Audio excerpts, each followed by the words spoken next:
Hey guys, I want to talk about my core collection and what does core collection actually mean to me.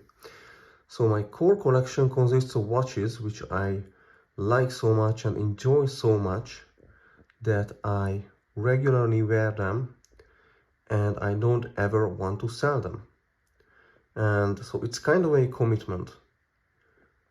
I enjoy them so much that I'm committed to keeping them, and as a result, I don't care about any resale value. I'm not thinking about for how much would I be able to sell any of these, because I don't want to sell them. And also, I don't mind scratches, so I don't even try to keep these in impeccable condition, because I feel like that scratches caused by me wearing the watch makes the watch more personal. So if there are scratches on the watch caused by me wearing it, it's like the watch is like more mine. It's like I really own the watch, if you catch my drift. And also, these express and represent my watch identity, my watch personality. These watches express what I want in a watch, what I like in a watch, what I enjoy the most in a watch.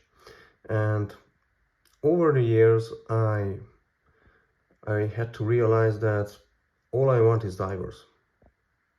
I have had a lot of different kinds of watches, field watches, dress watches, fliegers, Orient citizens as well, but my thing is really Seiko divers, and I just love the original style and design of these divers. I love that whenever you get a Seiko, you know that the loom is gonna be great. And so I have had quite a few watches over the years which were very nice, but the loom was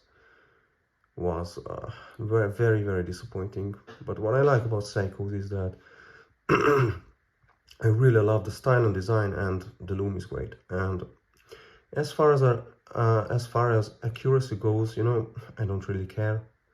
These are automatic watches.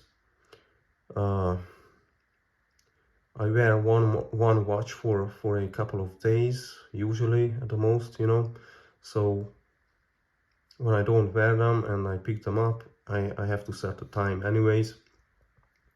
So I don't really care about accuracy. What I really care about, again, is the style and design that I love, and what I really love about Seiko is the very rich and long-standing history and heritage behind these watches. And for example, my absolute favorite is this SPB 147. I just love it so much. It's so beautiful. I bought the OEM bracelet for it. It is just so beautiful. I love it. So I will talk about these watches in a moment, but I have some nice to have watches, like the Airbus Origin. Very nice watch, but it's just nice to have. Also the Citizen Eco Drive, my G-Shock. But yeah, the core collection is this. And the one that started everything for me is the SKX. So this was of course, not my very first real watch. I had a Casio Edifice as my very first real watch, but this was my first diver, my first mechanical watch, and the watch which started watch collecting for me. And I have it on a strap code Angus Jubilee. I also like the original Seiko Jubilee a lot, but lately I've been enjoying this very solid, thick strap code bracelet very much. So yeah, and over the years I have had quite a few automatics, quartz, and at some point I felt like I think I had a burnout with automatics. I felt like I had had enough of automatics, and but yeah, this feeling is gone. I actually prefer, not prefer, how should I say it? I like automatics and quartz equally. I like them very much. So okay, so this is my core, but I also have a super core collection. So if I was like, yeah, I have to have fewer watches, I have to have an even smaller collection, then what is my super core? Okay, let me show you my super core. My super core collection.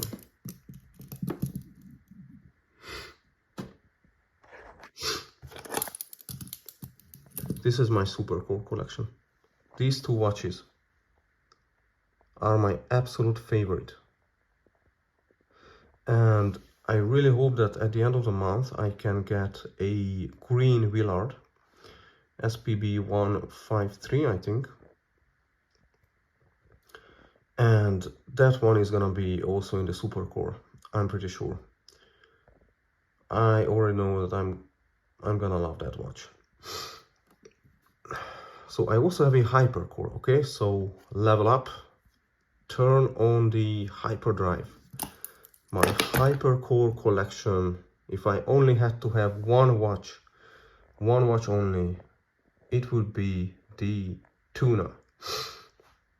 This got the best lume, it's quartz, it's got day and date, which I really like.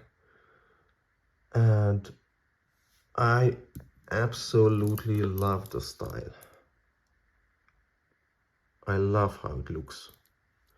And as you can see, there are some scratches, even though it's got the dye shield coating, just as the SPB 147 dye shield coating, but I've managed to put some usage mark on it. But again, I don't mind it. I don't want to keep these in impeccable condition so that I can resell them later for good money. I don't care. I have committed to these watches.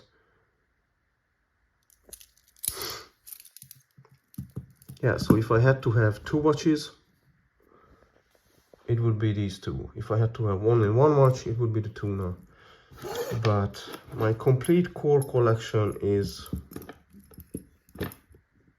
these. So the Sumo, I got it used, already pretty scratched up, but I got it for a very affordable price, so I don't mind it. And it's amazing on this Crafter Blue Step. And I replaced the crystal with a domed sapphire with clear AR. Amazing sports watch. So actually, if I want to wear a beater watch, you know, if I want to wear a watch which I don't mind getting knocked around, is the Sumo, because it's scratched up anyways.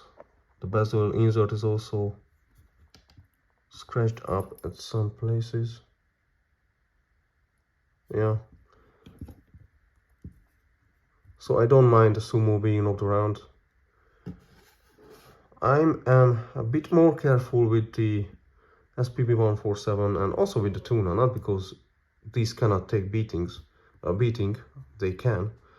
But to me, like the SPB 147 and the Tuna are the nice watches. And the Sumo is like the beater. Also the Samurai to some extent, because I already scratched the case back, you see, when I opened it to regulate the movement.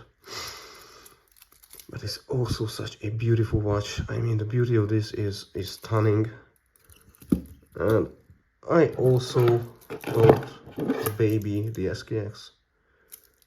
Scratched up, 100% of the scratches are coming from me. Also on the King Samurai, also on the Tuna. Now I got the SPB 147 used, but like new, so 99% of the scratches come from me. On the Sumo, most scratches don't come from me, but I don't care. Yeah, that's it, folks. That's it. Core collection, and nice to have watches. Yeah. Thanks for watching, and goodbye.